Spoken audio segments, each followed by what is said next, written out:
Today we are going to see a brief introduction to children's literature. Children's literature has gained wide popularity after the publication of Harry Potter series, but it has always been there because elders used to tell stories to children, and there are many stories that were told for generations, right?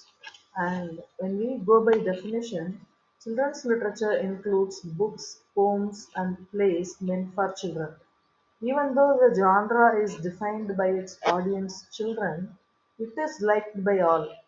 That is why even elders today we watch cartoons meant for children, and we feel nostalgic when we see the cartoons or when we read the stories, when we see the books that we read as children. Children's literature is defined as material written and produced for the information and entertainment of children and young adults.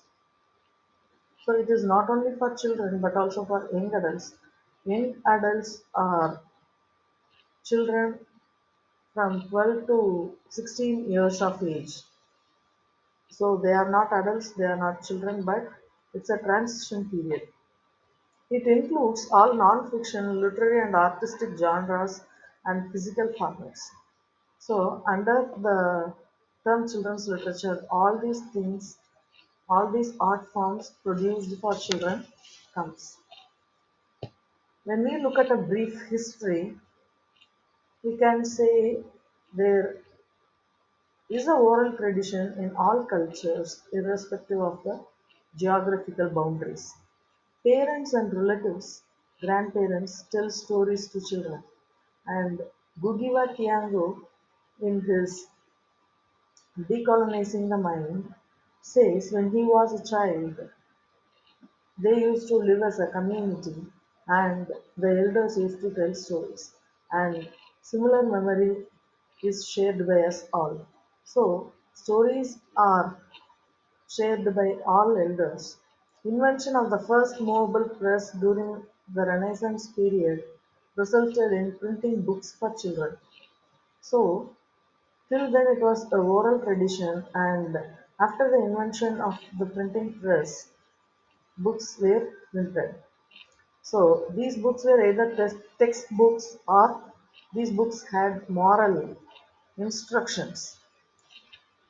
Examples are Fox's Book of Martyrs and John Bunyan's The Pilgrim's Progress. We also have chapbook, a small saddle-stapled book that usually included a fairy tale, poems, and almanacs. So these type of books were there because that is the first time printing was there, so middle class could afford.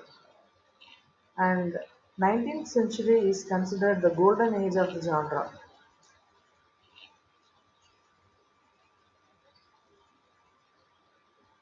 And Newbery created Newbery's Pretty Pocket Book in 1744, and it was the first multimedia book meant for children, both for enjoyment and enrichment. Till then, it was only for enrichment of values. And due to industrial revolution, middle class population increased, and it resulted in the blossom of children's literature. Writers like Louis Carroll and R. L. Stevenson, Mark Twain, they, through their works, brought this genre a great revolution, and it gained wide attention. Alice's Adventures in Wonderland, Treasure Island, Huckleberry Finn, Adventures of Tom Sawyer are classics in this genre. And it also still reinforces stereotypical gender roles, and now they have started to reverse the stereotypes.